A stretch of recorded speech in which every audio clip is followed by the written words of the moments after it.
Yo, what's shaking? It's Geoff and Anwar. We're back for another edition of the Orange Bloods Texas Football Channel. Do us a solid, like the video, subscribe to the channel, do all of that stuff that you know we want you to do. And we should mention that today's video brought to you by Underdog Fantasy, the best place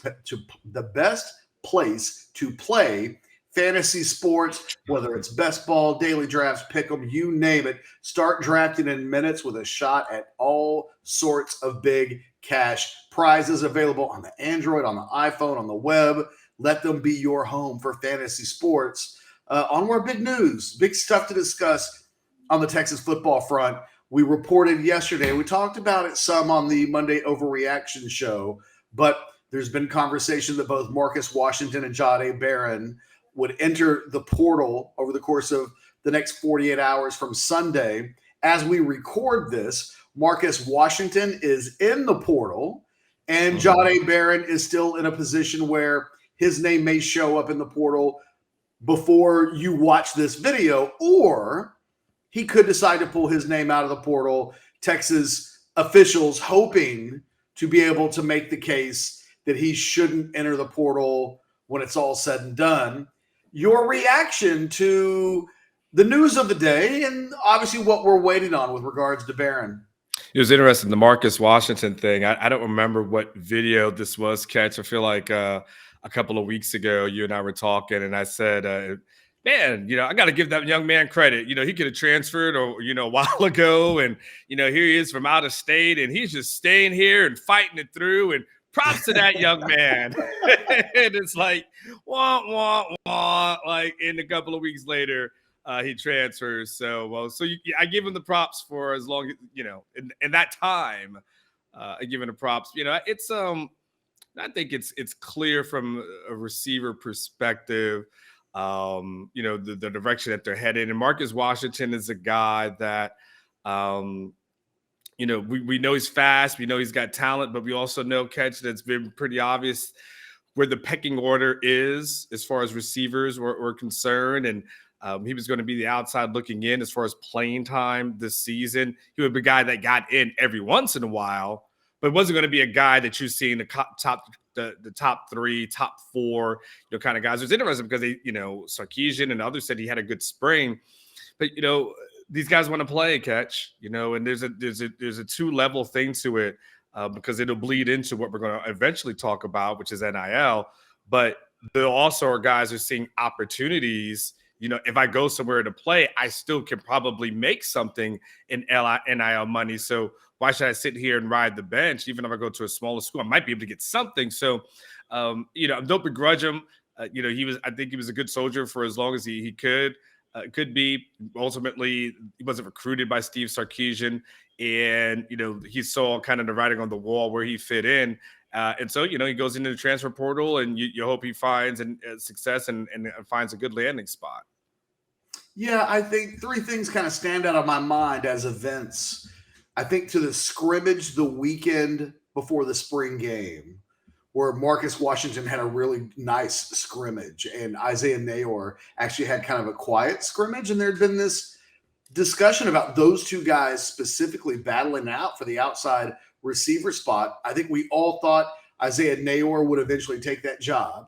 Yeah. But there was to a point in camp, and now we know that Isaiah Nayor was battling an injury in camp, and with an arm injury that it looks like he since had surgery on based on the photos that came out from a sports memorabilia signing over the weekend. We checked into it. It's not expected to be anything major, but Nayor playing with an injury during the spring, that battle had been really intense. And there were days where Washington had gotten the better of that battle.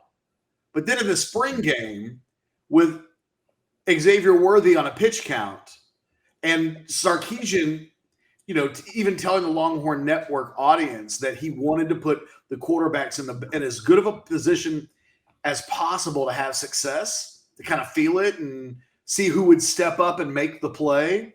It was Nayor that had the big day at the spring game, including the big pass play from Quinn Ewers that everybody will talk about throughout the rest of the offseason. It was a moment that made me think, this is who the starter is going into the season. And then I think the recruitment of Ajay Hall, only added to the angst that Washington, I think, because, if you're Washington, you're looking at it and you're going, okay, Nayer's going to start.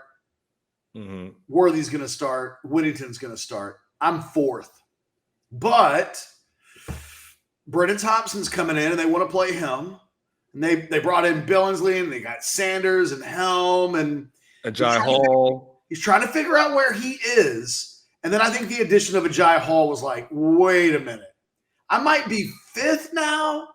And I think that for a guy who's a senior, with this being his last year to make an impression on NFL eyeballs, I think he just has to feel like there's a platform out there for him that's better than this, that game reps anywhere in his final year will be better than no game reps.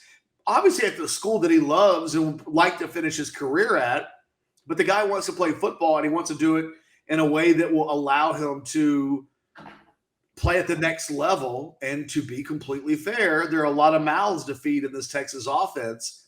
If that's his goal, if he feels like he absolutely has to be getting tons of reps this year because he needs to be seen, this is probably the best decision for him.